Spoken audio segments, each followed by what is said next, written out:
तो आज का हमारा टॉपिक होगा टेक्स्ट फंक्शन। तो आज हम ये सारे के सारे टेक्स्ट फंक्शन जो है पढ़ेंगे आज। मैंने एक शीट बनाई हुई है, यहाँ पे फॉर्मूले के नाम लिखे हुए हैं और ये क्या काम करता है बगल में लिखा हुआ है, इसलिए आपको कोई फॉर्मूला लिखने की नीड नहीं पड़ेगी, सब कुछ इसमें लिखा हुआ है, सो नॉन रिपीट। तो एक एक करके फॉर्मूले को क्रैक करेंगे, फिर यहाँ पर हम कुछ प्रैक्टिस भी करेंगे। तो पहला फॉर्मूला है अपर, इसका काम होता है आपके टेक्स्ट को कैपिटल लेटर में कन्वर्ट करना, ठीक है। तो जैसे कि सामने एक डाटा लिखा हुआ है टाइगर, इसको कैपिटल करेंगे, फॉर्मूला लगाने है बस अपर, डेटा दे दो और ये अपने आप करता है इसका। सेम ऐसे ही फॉर्मूला होता है लोअर, ठीक है भाई, ज़्यादा समझाने की जरूरत तो है नहीं, समझदार हो वैसे ही। लोअर में डाटा डालेंगे तो क्या हो जाएगा, छोटा हो जाएगा। प्रॉपर में जो होता है ना टाइटल के साथ जाता है, हर वर्ड का पहला अक्षर कैपिटल हो जाता है। जहाँ पर आपको लगे ना डीपली समझना, मेरे को बता देना भाई, है नहीं इसमें कुछ, मैं क्या ही एनर्जी वेस्ट करूँ, बच्चों वाले सवाल है, बच्चे समझ में आ गया।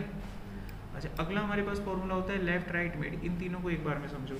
लेफ्ट तब यूज करेंगे जब कोई डाटा लेफ्ट साइड से उठाना हो, राइट तब यूज करेंगे जब कोई डाटा राइट साइड से उठाना हो, मिड तब यूज करना है जब बीच में से उठाना हो। समझ में आ गया। यहाँ पर किसी क्लाइंट का नाम लिखा हुआ है श्याम, मुझे इसके नाम का पहला अक्षर चाहिए, तो डाटा कहाँ से उठेगा, लेफ्ट साइड से, फॉर्मूला लगा दो। कितने अक्षर उठाने, संख्या डालो, एक लिखा तो एक आएगा, एस चाहिए था ना, दो लिखूंगा दो आएगा, ये देखो आ गया कि नहीं आ गया। अच्छा, यहाँ पर वापस आते हैं। अच्छा, यहाँ पर एक नाम लिखा हुआ है व्यक्ति का, राज सिंह, मुझे इसका सरनेम उठाना है, तो राइट साइड से उठेगा। कितना अक्षर है सरनेम में, 5 है, तो बहुत ही सिंपल है, राइट लिखा, डेटा लिख के 5 लिख दिया, बन गया कि नहीं बन गया। हमने राइट से उठा लिया डाटा, राइट से आ गया। अगर मुझे कोई डाटा बीच में से उठाना है, सामने एक डाटा लिखा हुआ है कंप्यूटर, मुझे बीच में से PUT पुट उठाना है, तो कुछ नहीं है, मिड लिखा, डाटा दिया। अब इसके बाद इसमें बताओ शुरुआत कहाँ से करनी है, शुरुआत मुझे P से करनी है, तो P की पोजीशन काउंट कर लो, 1 2 3 4 है ना पोजीशन, तो क्या लिखूंगा, 4 लिखूंगा। और कितने अक्षर चाहिए, PUT पुट में 3 होते हैं, 3 लिख दिया, ओके समझ में। अच्छा, अगला हमारे पास फॉर्मूला होता है सब्स्टिट्यूशन। ये क्या करता है, किसी भी पुराने वर्ड को, ओल्ड वर्ड को किसी नए वर्ड में चेंज करने की काबिलियत रखता है, ठीक है। 3 इडियट देखी थी, चमत्कार का कुछ बना देता है, रिप्लेस वर्ड है ना। तो यहाँ पर हम किसी भी वर्ड को चेंज कर सकते हैं। तो यहाँ पर एक वर्ड आ रहा है मशीन, मैं इसको चेंज कर दूंगा गैजेट में, ठीक है। तो कैसे करना है, फॉर्मूला लगाओ, सब्स्टिट्यूट, ऊपर का टेक्स्ट ले लिया, पुराना शब्द क्या है, मशीन हो गया, नया शब्द क्या है, गैजेट, चेंज हो जाएगा अपने आप, देखो हो गया चेंज। यहाँ तक समझ में आ गया। नेक्स्ट हमारे पास फॉर्मूला आता है रिपीट। इसका यूज़ होता है जब भी आपको कोई लेटर बार बार लिखना है, तो इस फॉर्मूले से लिख लो, जल्दी हो जाएगा काम। जैसे किसी ने आपको बोल दिया स्टार लिख के दिखाओ 10 बार, तो मैं स्टार 10 बार ऐसे क्यों लिखूंगा, आसान तरीका, मैं लिखूंगा रिपीट। क्या रिपीट करना है, स्टार, कितनी बार, 100 बार, 1000 बार, जो भी लिखा, ये हो गया। जितनी भी बार करने पर नंबर ही तो लिखना था, ये 10 करोगे तो 10 बार होगा। अब जरूरी नहीं है स्टार, आपकी मर्जी है, कुछ भी लिख दो, मैंने M लिख दिया तो M हो गया, कोई भी लेटर आप डाल दो वो रिपीट हो जाता है। अगला फंक्शन है कॉन्कैटिनेट। इसका यूज़ होता है दो टेक्स्ट को जोड़ना। यहाँ पे 2 टेक्स्ट हैं, योगेश सिंह, मैं इनको जोड़ के कंबाइन करूँगा ना, तो सीधा सा फंक्शन यूज़ करूँगा कॉन्कैटिनेट। ये ले लिया योगेश, बीच में स्पेस दे दिया अपनी तरफ से, अगर स्पेस नहीं दोगे तो एकदम अटैच होके आ जाएगा, और फिर दे दिया योगेश सिंह, हो गया, 2 टेक्स्ट जुड़ गए आपके पास। अगला फॉर्मूला होता है लेंथ। इसका काम होता है नंबर ऑफ लेटर को काउंट करना। जैसे यहाँ पे एक शब्द लिखा हुआ है राम, तो इसके अंदर नंबर ऑफ लेटर ये काउंट करके हमें बता देगा कितना आएगा। तो फॉर्मूला सिंपल, लेंथ लगाओ, ये डाल दो, कितने लेटर हैं, 3 है ना, फिर 3 आएगा। स्पेस को भी काउंट करता है, अगर मैं यहाँ स्पेस दे दूँ ये 4 हो गया, ठीक है, स्पेस काउंट होता है। अगला फॉर्मूला है फाइंड। ये हमें किसी लेटर की पोजीशन निकाल के देता है। जैसे थोड़ी देर पहले हमने कंप्यूटर में P की पोजीशन को खुद से ढूंढा था ना, हम फॉर्मूले से ढूंढवा सकते थे, ठीक है। इस तरह का डायनेमिक फॉर्मूला बना सकते थे, दिए हुए टेक्स्ट में कहीं पर भी पुट लिखा होगा आ जाएगा, डायनेमिकली बना सकते थे सोच के। तो फाइंड फॉर्मूला हमको किसी लेटर को ढूंढने में मदद करता है। जैसे यहाँ पे लिखा हुआ है कंप्यूटर, मुझे इस कंप्यूटर में T ढूंढना है, कहाँ पे लिखा हुआ है, तो मैनुअली तो हम काउंट कर लेते हैं 1 2 3 4 5 6 नंबर पे, लेकिन फॉर्मूले से काउंट करने के लिए लिखो फाइंड, क्या ढूंढना है, T ढूंढना है जी। किस में से ढूंढेंगे, कंप्यूटर में से, होगा तो बता देगा, देखो सिंपल होता है। अगर मैं कोई ऐसी चीज़ ढूंढूं जो नहीं है, एरर दे देगा। एक्सेल में कभी भी एरर आते हैं ना, एरर के आगे हैश दिखेगा आपको। एरर एक्सेल में बहुत तरह के होते हैं, मैं एक दो बता देता हूँ, जो जो आता रहेगा बताता रहूँगा। हैश वैल्यू एरर तब आता है जब आप किसी वैल्यू में गड़बड़ी करते हो, यानी कोई ऐसी चीज़ आप डाल रहे हो जो एक्सेप्टेबल नहीं है। तो यहाँ पर मैं जेड ढूंढ रहा हूँ तो वो वैल्यू उसको वहाँ नहीं मिली, इसलिए ये वैल्यू टाइप का एरर देगा। ठीक है, समझ में आ गया इतना? तो भाई इसको बाईपास करेंगे हम नहीं चाहते कि एरर आए। तो एक्सेल जब आपको कोई अपना मैसेज देता है सिस्टमेटिकली, तो हम उसको बाईपास करके अपना कस्टम एरर प्रिंट कर सकते हैं। तो कोई कस्टम एरर प्रिंट करने का तरीका क्या होता है, आप लिखो इफ एरर, एक फंक्शन होता है इफ एरर, और अपना जो भी फॉर्मूला आपने लगाया था उसमें डाल दो। ये क्या करता है, अगर आपके फॉर्मूले में एरर है तो वो प्रिंट करेगा जो मैं कोमा के बाद लिखूंगा। तो मैं कोमा के बाद यहाँ पे डैश लगा देता हूँ, तो क्या होगा, अगर मेरे इस फॉर्मूले में एरर आया तो एरर प्रिंट ना होकर डैश प्रिंट होगा। अगर इसमें कोई एरर नहीं आया तो कोई दिक्कत नहीं है। तो इफ एरर यही काम करता है, हमारे जो एरर होते हैं सिस्टम के उसको बाईपास करके कस्टम कर देता है। देखो समझिए, दुनिया की किसी भी लैंग्वेज को पढ़ते हो एरर को हैंडल करने का तरीका होता है उसमें। पाइथन पढ़ोगे तो उसमें भी होता है कि नहीं होता? तो एक्सेल भी तो यार एक भाषा ही है, पढ़ रहे हो, तो इसमें भी एरर को हैंडल करने के लिए फंक्शन आपको दे रखा है, इफ एरर हो तो ये प्रिंट हो जाए। समझ में आ गया? अब आप देखिए, कोई चीज़ अगर इसमें ढूंढते हो जो है तो ठीक है, मिल गई, और कोई चीज़ ढूंढते हो जो नहीं है तो बोलेगा डैश। ठीक है, एक फंक्शन होता है ट्रिम, ये बड़े काम का फंक्शन है, बहुत काम आएगा, डाटा क्लीनिंग में काम आता है। ये जो अननेसेसरी स्पेस होते हैं उनको ख़त्म कर देता है। अब देखो इस शब्द के अंदर राम के आगे स्पेस है, कुमार के पीछे स्पेस है, बीच में स्पेस है, एकदम बेकार लग रहा है डाटा। तो आप इस फॉर्मूले का यूज़ करो, ये देखो एकदम क्लीन हो जाएगा, एकदम सारे जो बेकार के स्पेस थे सब खत्म, एकदम डाटा साफ हो गया। समझ में आ गया? तो आपके टेक्स्ट फॉर्मूले जितने भी थे ऑलमोस्ट सारे को अपनी चेक लिस्ट में वेरीफाई कर लो, ये सारे फॉर्मूले मैंने करा दिए। ओके, अब हम इससे रिलेटेड कुछ टास्क देख लेते हैं। आप मुझे बताना, अगर आप कर लोगे तो मैं उसको यहीं स्किप कर दूंगा, आप कर लेना, आपकी प्रैक्टिस के लिए होते हैं टास्क। अगर आप कहोगे सर ये टास्क कर दो तो मैं कर दूंगा। ठीक है, देखते जाइए। तो आपका पहला टास्क है दिस वन, जिसमें फर्स्ट नेम और लास्ट नेम को अलग करना है। यहाँ पर एक नाम दिया गया है और हमें इसमें फर्स्ट नेम लास्ट नेम को अलग करने के लिए कोड करना है। क्या कहते हो, कर लोगे कि मैं करूँ? कर लोगे? अगला टास्क है आप लोगों के पास टास्क नंबर 2। यहाँ पर कुछ मेल आईडी लिखी हुई हैं। इस मेल आईडी में @ से पहले जो लिखा हुआ है वो यूज़र नेम है, और @ के बाद जो लिखा हुआ है डोमेन है। आपको वो निकाल के यहाँ पे लाने हैं। टास्क नंबर 3, टास्क नंबर 3 में एक लाइन लिखी हुई है, Python is a part of the data science course. आपको इसमें नंबर ऑफ लेटर काउंट करने हैं, शर्त ये है कि स्पेस काउंट नहीं होना चाहिए। और अभी थोड़ी देर पहले मैंने जब आपको फॉर्मूला बताया था तो वो स्पेस को भी काउंट करता था, लेकिन मेरा क्वेश्चन है कि आपको स्पेस काउंट किए बिना नंबर ऑफ लेटर काउंट करके दिखाने हैं। डॉट तक काउंट होना चाहिए, स्पेस को छोड़ना है बस। Can you do this? ये करा दे। देखिए यहाँ पर मैं एक फॉर्मूला यूज़ करूँगा, सब्सटीट्यूट। स्पेलिंग गड़बड़ हो रही है, सब्सटीट्यूट लिख लिया। अब मैं यहाँ पर टेक्स्ट ले लूँगा, ये मेरा टेक्स्ट हो गया। इसके अंदर मैं क्या करूँगा, जो स्पेस था उसको हटा के ख़त्म कर दूँगा। तो स्पेस क्या हो गया, ख़त्म हो गया। अब इसकी लेंथ निकाल लूँगा, बस। स्पेस काउंट थोड़ी ना करना है, नंबर ऑफ लेटर काउंट करने हैं। तो 33 लेटर है, स्पेस ख़त्म कर दिया। अब उसकी लेंथ निकालोगे तो स्पेस थोड़ी ना उसमें। तुमने पूछा भी तो वो पूछा जो सबसे ईजी था,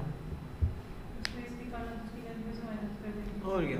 अगर स्पेस निकालने तो क्या करूँगा, इस लेंथ में से इसको माइनस कर दूँगा, स्पेस की संख्या आ जाएगी। देखो ये लेंथ पकड़ी, इसमें से माइनस कर दिया, ये 33।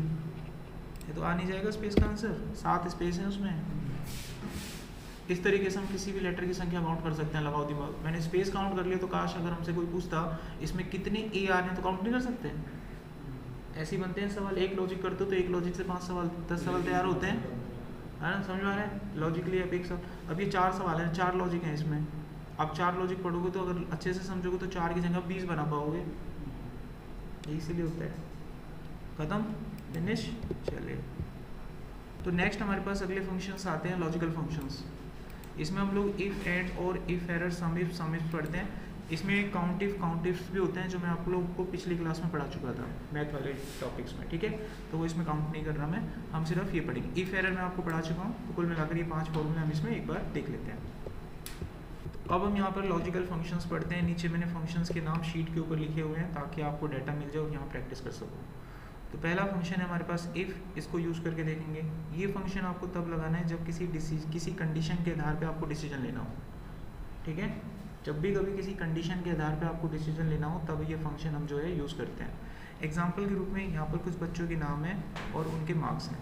हम लोगों को डिसीजन लेना है कि अगर किसी बच्चे के नंबर 35 से ज़्यादा है तो यहाँ पे पास लिखना है, अगर ऐसा नहीं है तो फेल लिखना है। समझ में आ गया?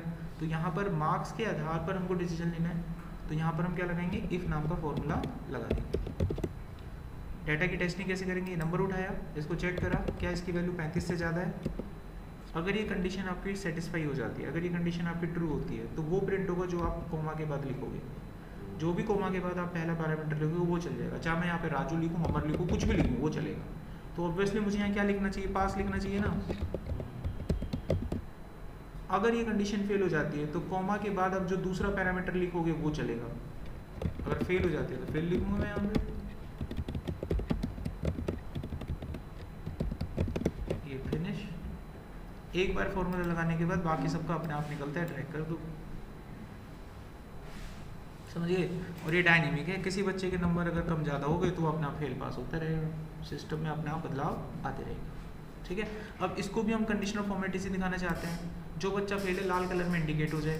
डाटा को सिलेक्ट करेंगे, हाईलाइट रूल पे जाएंगे, यहाँ पर लिखेंगे टेक्स्ट दैट कंटेन, यहाँ पे लिख देंगे फेल, लाल रंग हाजिर।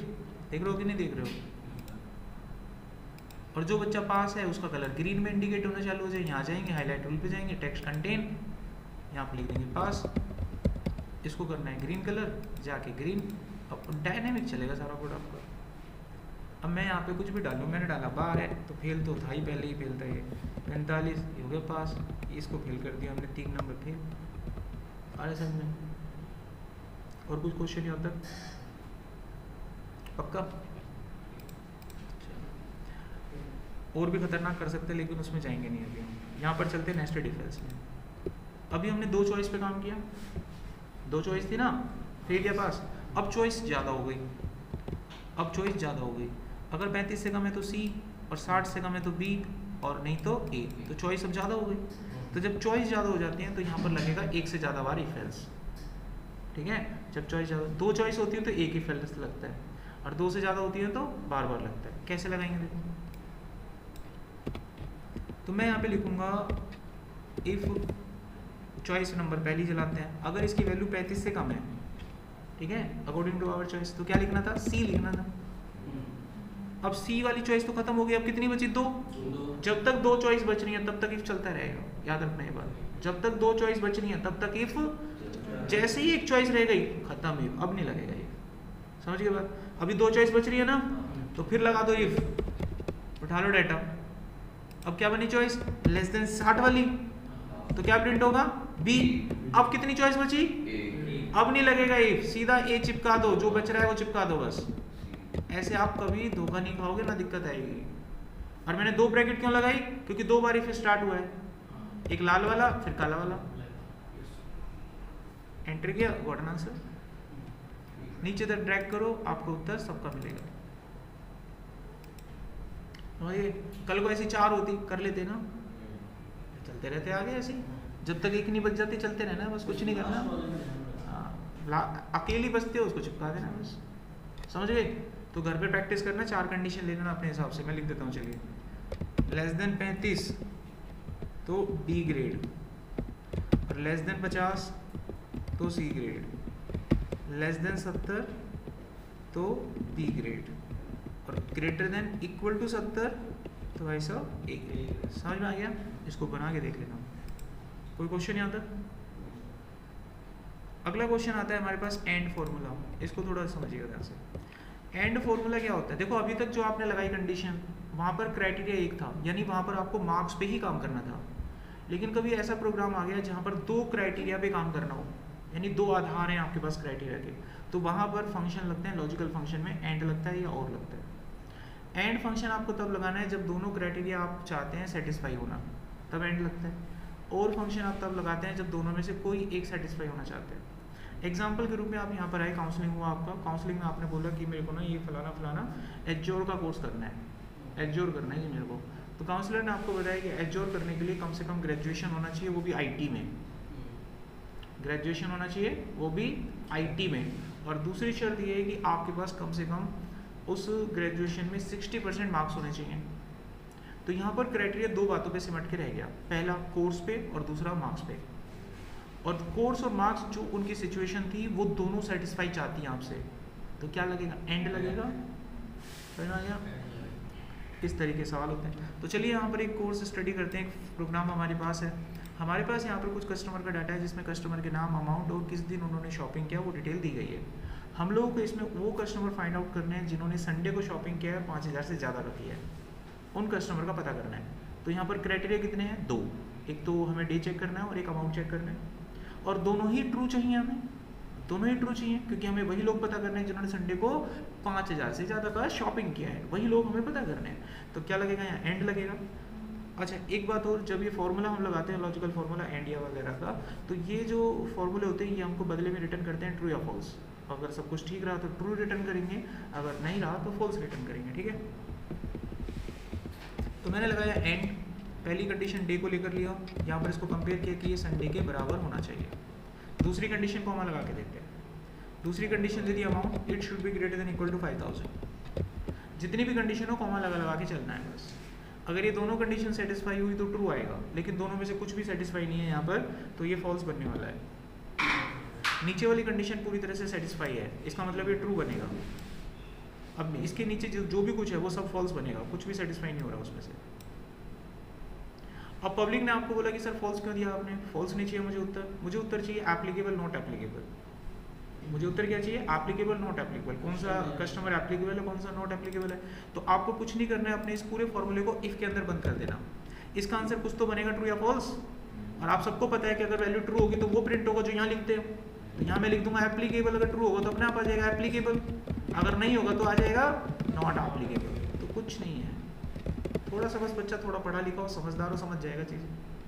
अभी नीचे तक ड्रैग कर दो, आपको सभी का उत्तर मिल जाएगा। आगे समझ में। अब इसी कंडीशन को चेंज करते हैं।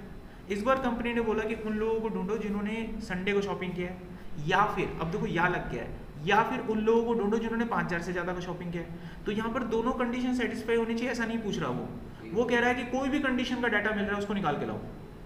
समझ रहे बात। तो ऐसे केस में पूरे फॉर्मूले में कोई बदलाव नहीं आएगा, सिर्फ एंड का और करना होता है और कुछ नहीं करना। क्या करना है, और करना है बस। अब इसको नीचे तक टाइप कर दीजिए and you got an answer. इस बार 3 लोग मिले, ये क्यों मिला, अमाउंट के चक्कर में, ये क्यों मिला, संडे के चक्कर में। एंड खत्म हो गया, और खत्म हो गया, एंड विद इफ खत्म हो गया, और विद इफ खत्म हो गया। समझिए। अगला हमारे पास आता है सम इफ, एक लॉजिकल फंक्शन यहाँ पर हम लगाएंगे। ये कब यूज होता है, हमारे पास एक छोटा सा डाटा सेट मैंने लिया हुआ है प्रैक्टिस करने के लिए। इस छोटे से डाटा सेट में मेरे पास प्रोडक्ट है, क्वांटिटी है। हमको ऐसा कोई लॉजिक लगाना है कि जिस प्रोडक्ट का ना मैं नाम लिखूं उसका टोटल आ जाए। अगर मैं यहाँ पर लैपटॉप लिखता हूँ तो लैपटॉप का टोटल आ जाएगा 3। एक टोटल तो होता है सबका करना, लेकिन यहाँ पर किसी प्रोडक्ट का नाम लिखने से टोटल आ रहा है, तो इसको हम क्या बोलेंगे, total according to the condition. यहाँ पर एक क्राइटेरिया के आधार पर आपको टोटल निकालना है, करेक्ट। तो यहाँ पर हम चलेंगे सम इफ के साथ। क्या लगेगा यहाँ सम इफ। तो सम इफ कब लगाते हैं, जब टोटल करना है किसी क्राइटेरिया, किसी कंडीशन के आधार पे। सबसे पहले क्या पूछ रहे हैं, रेंज हो गया आपका पूरा डेटा। इसमें क्राइटेरिया क्या हो गया, जो ढूंढना है आपको, क्राइटेरिया हो गया ये प्रोडक्ट, इसको ढूंढ के तो निकालेंगे। अच्छा इसके बाद क्या पूछ रहे हैं, सम रेंज, यानी वो रेंज बताओ जिस पे टोटल करना है, वो इस पे करेंगे हम। ये आ गया आंसर। अब आप जो मर्जी लिखो वो आपको उत्तर दे देगा। समझ गए। लेकिन कभी कभी ऐसी केस स्टडी आ जाती है जहां पर आपको बोला जाएगा कि प्रोडक्ट का टोटल करो, लेकिन उसी ब्रांड का करो जो मैं बता रहा हूँ। अब कंडीशन 2 हो गई। अब ऐसे नहीं कि माउस को टोटल आएगा, ब्रांड भी बताना पड़ेगा साथ में। ब्रांड बताती हट गया टोटल। अगर मैंने ब्रांड या सोनी लिख दिया तो सोनी का टोटल आएगा, अगर मैं यहाँ LG लिखूंगा तो LG का टोटल आएगा, और मैं अगर यहाँ प्रोडक्ट चेंज कर दूंगा तो उसके हिसाब से टोटल आएगा। अब 2 कंडीशन बन गई। अब 2 कंडीशन बन गई तो इसके लिए क्या करना है, देखो यहाँ पर आप लगाओगे सम इफ्स। जब एक से ज़्यादा कंडीशन होती है तो बहुवचन इफ्स लग गया, एक होती है तो नॉर्मल चल रहा था। पैरामीटर क्या पूछ रहा है पहले, तो पढ़ के कर लो, सम रेंज ये रही। अच्छा दूसरा पैरामीटर क्या है, अब क्राइटेरिया 2 हैं। पहला क्राइटेरिया जो इसके बगल में है कौन सा है, प्रोडक्ट वाला। सबसे पहले कह रहा है उसकी रेंज बताओ, इसकी रेंज ये रही, और फिर कह रहा है क्राइटेरिया बताओ, ये रहा क्राइटेरिया। सेम यही काम दूसरे वाले प्रोडक्ट के साथ करना है, समझ रहे बात। तो दूसरा प्रोडक्ट की रेंज लेनी है पहले और फिर क्राइटेरिया। अब कल को कहता कि सिटी भी है साथ में, तो सिटी का ले लो ऐसे ही जितनी मर्जी हो। अभी मारा एंटर कोड आंसर खत्म हो गया। तो समझ गए बात मेरा। तो यहाँ पर आपके लॉजिकल फंक्शन कंप्लीट होते हैं। इसमें दो फंक्शन और थे आपके, काउंटिव और काउंटिव, वो हम ऑलरेडी पढ़ चुके हैं, वीडियो है आपके पास उसमें देख लेना। So it finish. अगले हमारे पास फंक्शन है फाइनेंशियल फंक्शन, अकाउंट से रिलेटेड होते हैं, तो ध्यान से समझना, आपके काम आ सकते हैं। तो यहाँ पर मेरे पास एक डाटा शीट है जिस पे हम लोग काम करेंगे। तो पहला फॉर्मूला है फाइनेंशियल फंक्शन का पीएमटी। पीएमटी का फुल फॉर्म होता है मंथली पेमेंट। इसको हम ईएमआई कैलकुलेटर के नाम से भी जानते हैं।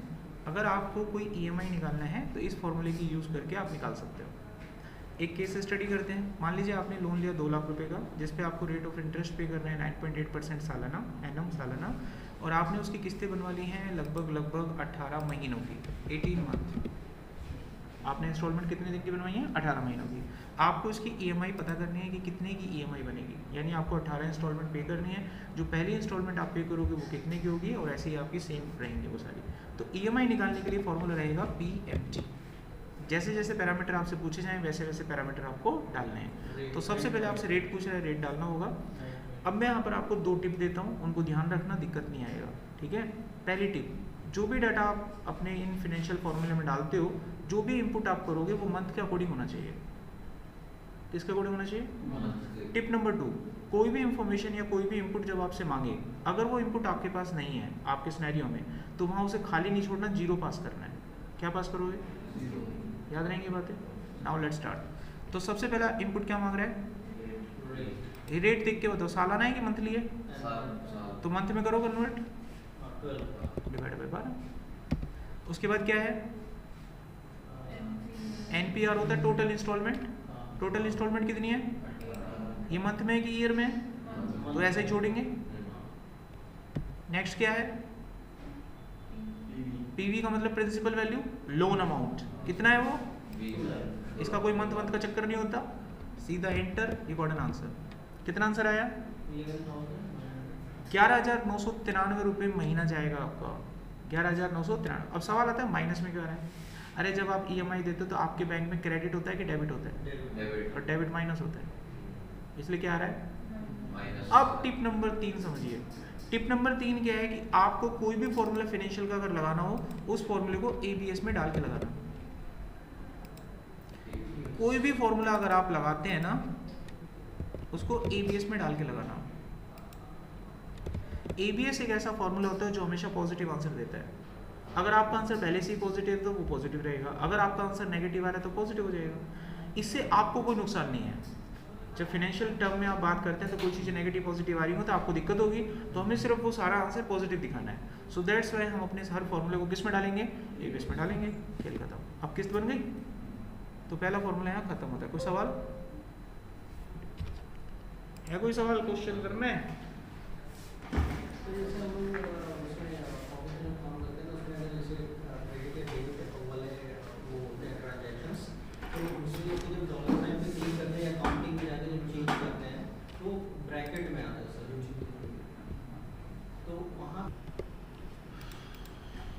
ठीक है भाई, समझ में आ गया यहाँ तक। अगला फॉर्मूला हमारे पास आता है आईपीएमटी। अभी आईपीएमटी क्या है मैं इसी में समझा देता हूँ आपको। हमारी जो इंस्टॉलमेंट बनी कितने की बनी? 11,993 की, ठीक है। तो मैं यहाँ पे लिखता हूँ इंस्टॉलमेंट नंबर, और मुझे उस पर लगने वाला इंटरेस्ट पता करना है। तो हमारे पास एक फॉर्मूला होता है आईपीएमटी। ये क्या करता है? इंटरेस्ट निकालता है मंथली पेमेंट पे, जो आप ईएमआई भरते हो उस पर लगने वाला इंटरेस्ट पता करता है।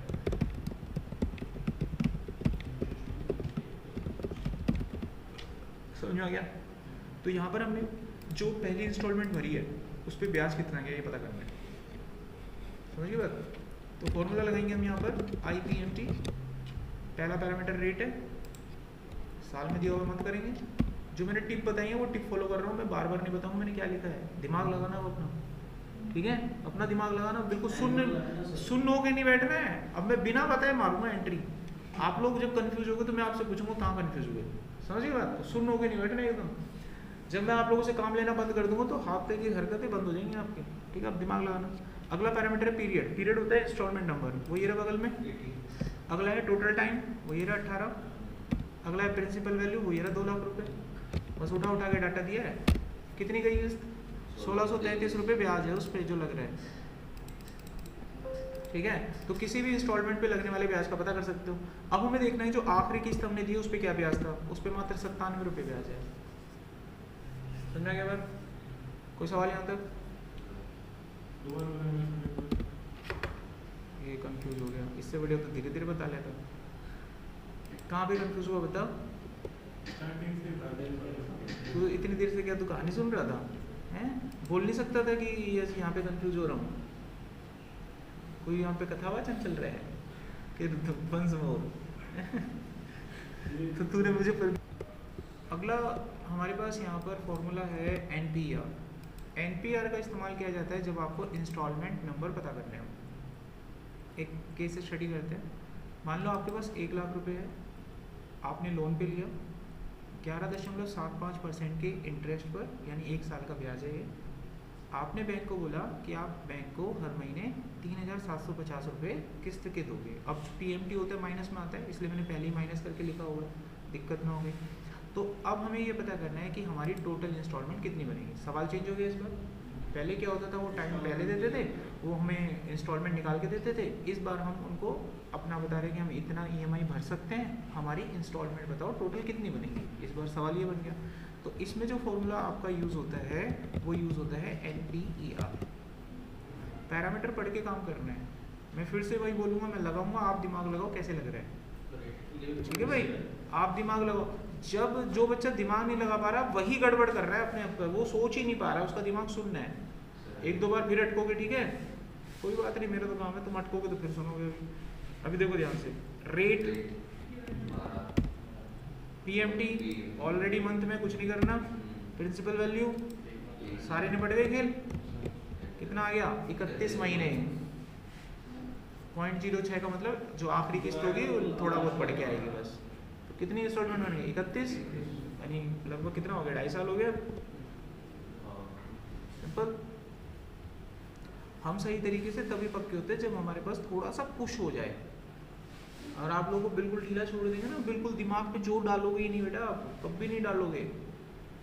अब थोड़ा सा पुश हुआ तो इस बार तुमने दिमाग लगा के खुद से क्रैक करा इसको। देखो थोड़ा सा पुश करा बस मैंने, हल्का सा चैन, तुम्हारा दिमाग की सारी नसें खुल गई एकदम टैक देने से। पढ़ लो बेटा, नहीं तो सर नहीं बताएंगे आपके बारे में। तुम दिमाग लगाने लग गए वहाँ पे, हाँ सर ये डालो ये डालो ये डालो, बन गया। बिल्कुल ढीला छोड़ दूँ, कुछ नहीं करोगे आप। मैं जब तुमको पढ़ाता हूँ मैं अपने आप को फील करता हूँ मैं ऐसा ही था, ऐसे ही होते हैं सब। जब पुश करते हैं ना आदमी तब पढ़ता है, हल्का सा। ज़्यादा कर दोगे तो भाग जाएगा। कहाँ पे? अच्छा इसके साथ टेक्स्ट में तो अपेंड करके लिखना पड़ेगा, यानी अपेंड करके जैसे ऐसे से लगा के कोई भी वैल्यू कुछ भी लिख लो। फिर इसके साथ कोई भी डाटा होता है उसके साथ हम क्या करते हैं? अपेंड करके लिखते हैं ना, कोई भी वैल्यू उठाते हैं। जैसे ये डाटा लिया,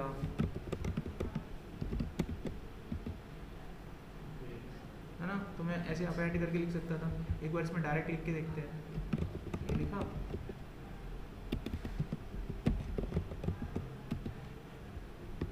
आ रहा है कि नहीं आ रहा? देखो इसमें सर इसमें इतनी डेसिमल के बाद इतने नंबर्स आ रहे हैं, हमें चाहिए ही नहीं नंबर सिर्फ। ओके, ये जाके यहाँ से उड़ा दो, ठीक है। पहले मंथ आ रहा है, मंथ को हटा देता,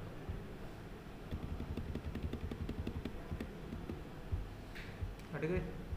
इस फॉर्मूले के अंदर नहीं हो सकता कुछ लगा के कोई फॉर्मूला हो। ओके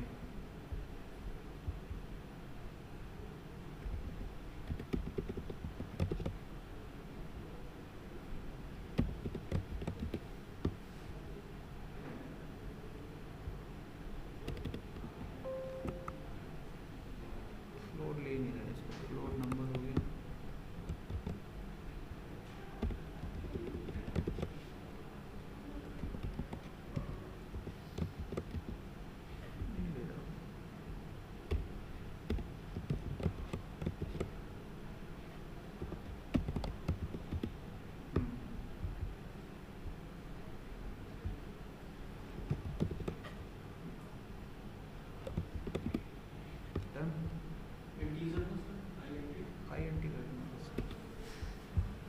मिल गया सबको, जो आपका मंथ ऐड हो गया, आपका नंबर हट गया। और कुछ किसी का? एक मंथ आए तो उसमें इफ कंडीशन लगा देंगे, अगर एक ही महीने की इंस्टॉलमेंट निकालते हैं तो इफ वन आए तो मंथ और ज़्यादा तो मंथ। हाँ, तो इफ की कंडीशन लग जाएगी, उसकी भी नहीं लगाऊंगा मैं, तो कंडीशनल फॉर्मेटिंग में जाके कर दूंगा इस चीज़ को, ठीक है।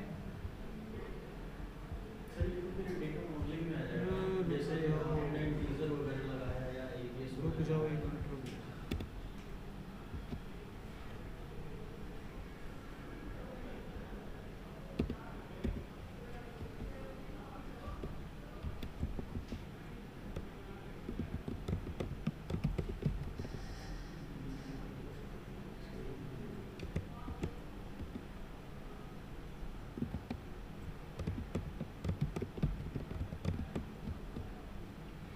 हो गया, वन आएगा तो वन ही आएगा, जैसे कि 3,750 रुपये लिए मंथ आया ना। और कुछ? तुम भी ऐसे बनो ना, अपने आप को ऐसे काबिल बनाइए। ऑफिस में बैठो, मैनेजर ऐसे धाए धाए तुमको पहले जा रहा है, तुम ऐसे लुटे तुम जब ऐसे रिप्लाई करोगे तो थोड़ी देर के बाद अपनी कुर्सी ढीली छोड़ के भाग जाएगा। हाँ, और तुम एक में फंसे तो उसको मनोबल बढ़ेगा, अरे ले अब तो इसकी डेली हम क्लास लेंगे। सर उसमें 31 मंथ्स था, हम इसको ईयर में करना हो 31 को ईयर में डिवाइड बाय 12 कर ले, फॉर्मूले के अंदर। और क्या, अब उंगली पकड़ के सब अब सारे करवाओगे क्या? अब हैं, अब ये थोड़ी नहीं क्या? ये वाली सेट लिस्ट फॉर्मूले वाली वो तो कर दूंगा, अभी यहाँ तो कोई दिक्कत नहीं है। नहीं सर। चलो आगे बढ़ते हैं। अगला हमारे पास फॉर्मूला आता है एफवी। एफवी क्या होता है? फ्यूचर वैल्यू के लिए होता है। इसमें क्या है, जैसे आप बैंक वगैरह में एफडी जमा करते हो, एक एग्जांपल लेते हैं, मान लीजिए आपके पास 4 लाख रुपए हैं, बैंक में एफडी करते हो 3 साल की 7.25% के रेट पर। हमें पता करना है कि मैच्योरिटी कितने की बनेगी। अब क्योंकि वो पैसा 3 साल के बाद मिलेगा तो वो मिलने वाला पैसा आपका फ्यूचर वैल्यू हो गया। तो यहाँ पर हम फॉर्मूला लगाएंगे फ्यूचर वैल्यू का। पैरामीटर है पहला रेट, मंथ में कन्वर्ट किया। दूसरा पैरामीटर है टोटल टाइम, मंथ में कन्वर्ट किया। अगला पैरामीटर पीएमटी, मैंने आपको सिखाया था जब कोई पैरामीटर नहीं होता आपके पास तो जीरो डालते हैं, याद आया कुछ? नेक्स्ट पैरामीटर प्रिंसिपल वैल्यू, तो वो आ गया 4 लाख रुपये। आपको सारे ब्रैकेट बंद करके एंटर करना है, ये गॉट एन आंसर। तो आपके कितने पैसे बन गए? 4,96,861 रुपये। ये 3 साल के बाद आपको मिल जाएगा। समझ में आ गया?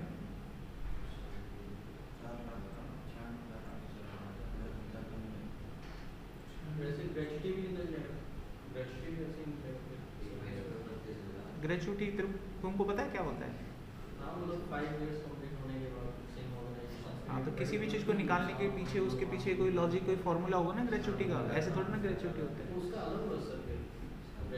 अरे जो भी उसका फॉर्मूला होता है वो लगा के निकल जाएगा। एक्सेल से तो सब निकल जाता है ना, फॉर्मूला तो लगाना है आपको, है ना।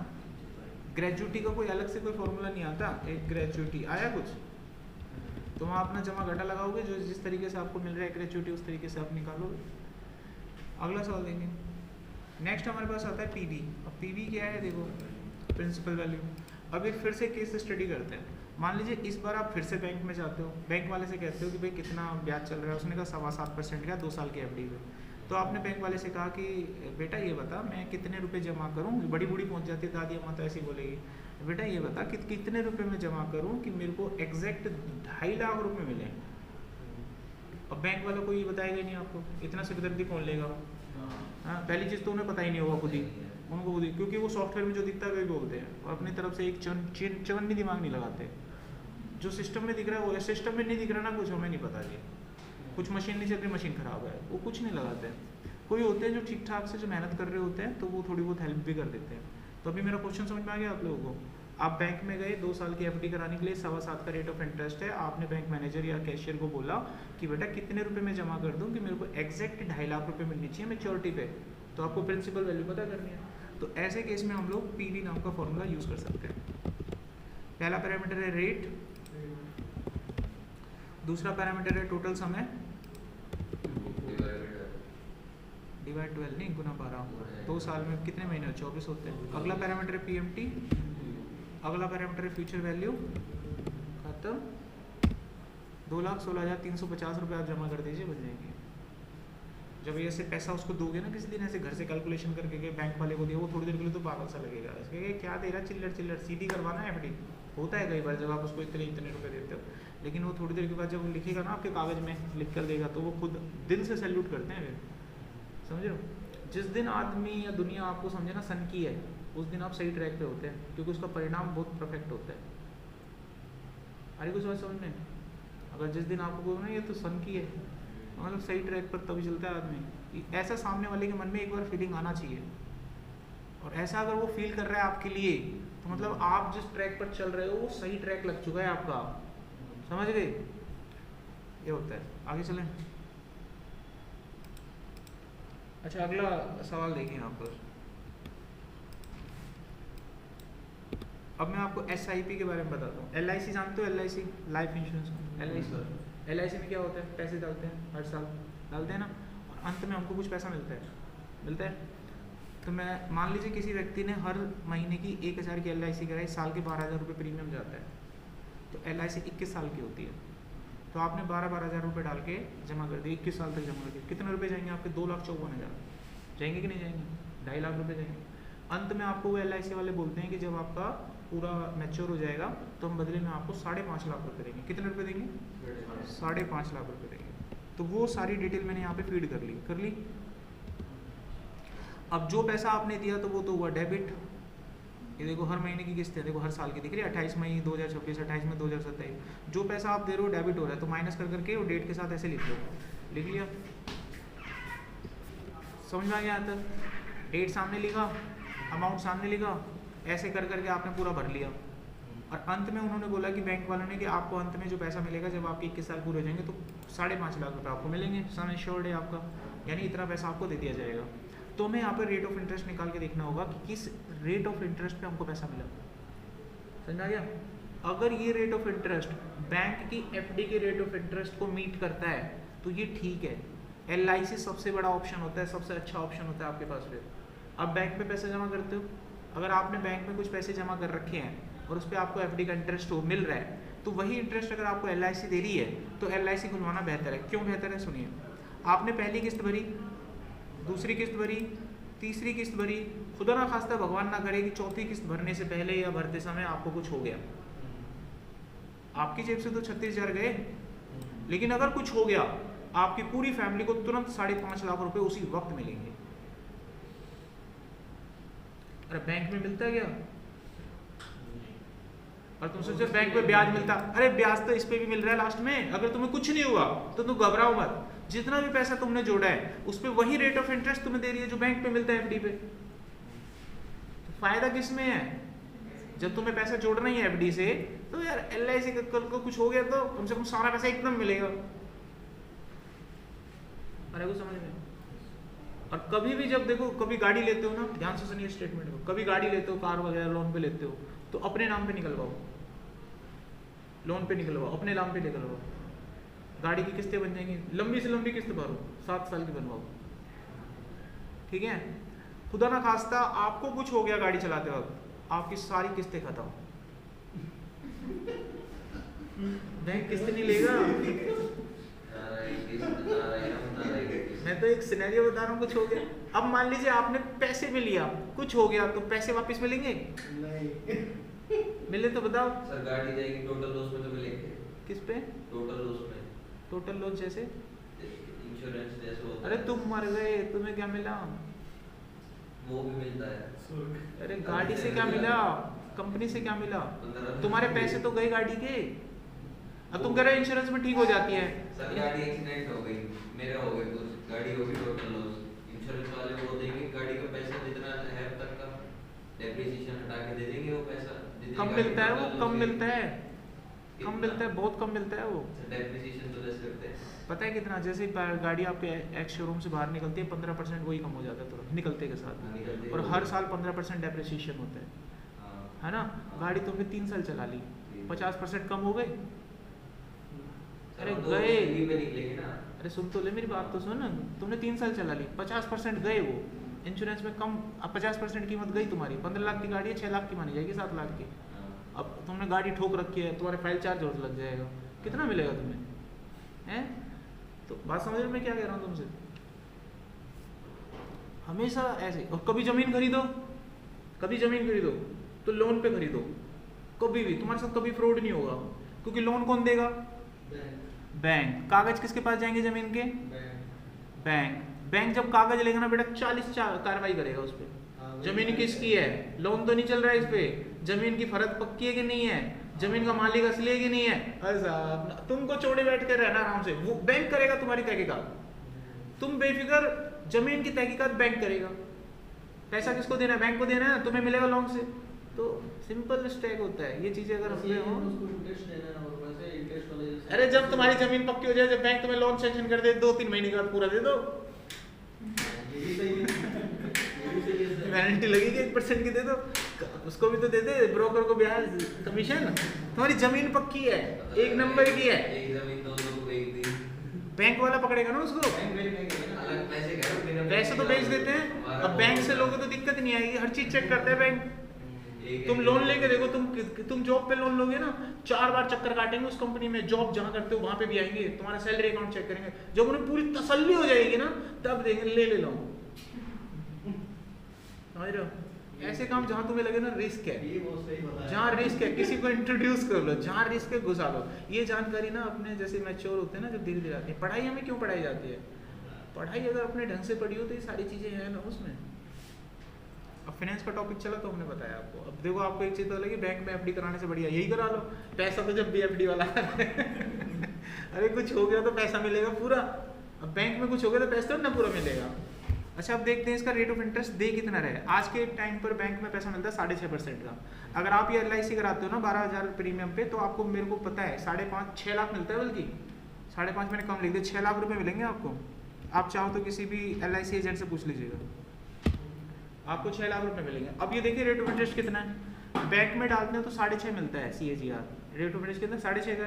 यहाँ पे देखते हैं कितना है। अगर ये 6.5 को बीट कर गया है, बराबर आ गया, तो ये बढ़िया है। और ज्यादा आ गया तो बहुत बढ़िया है। हम कुछ हो या ना हो हम तो यही कराएंगे, एफडी से ज्यादा पैसा मिल रहा है। अब निकालते कैसे हैं? उसके लिए हमारे पास एक फॉर्मूला होता है XIRR, इसको बोलते हैं extended internal rate of return. Extended internal rate of return. तो इसके बाद ये हमसे सबसे पहले पूछेगा वैल्यूज, तो वैल्यूज वाले पूरे डाटा को आप एक साथ सिलेक्ट कर लीजिए। उसके बाद ये पूछेगा आपसे मतलब डेट वाला पूरा कॉलम सिलेक्ट कर लीजिए। अब आपको ब्रैकेट क्लोज करना है, मारना है एंटर, और 8 का मिल रहा है। 8 को तो सुकन्या समृद्धि योजना में नहीं मिलता है, समझ रहे हो? तुम्हें इतना ब्याज तो यही दे रही है, तो मतलब सुपर है ये तरीका। तो बड़े मतलब बैंक से ज्यादा ब्याज मिल रहा है, लाइफ भी सेव, पैसा भी सेव, जिंदगी से। कल को कुछ हो गया तो पूरा एक साथ मिलेगा धड़ल्ले से। तो जितना पैसे तुम बैंक में जमा करते हो ना, 1000 रुपये महीना कौन जमा करता है बैंक में?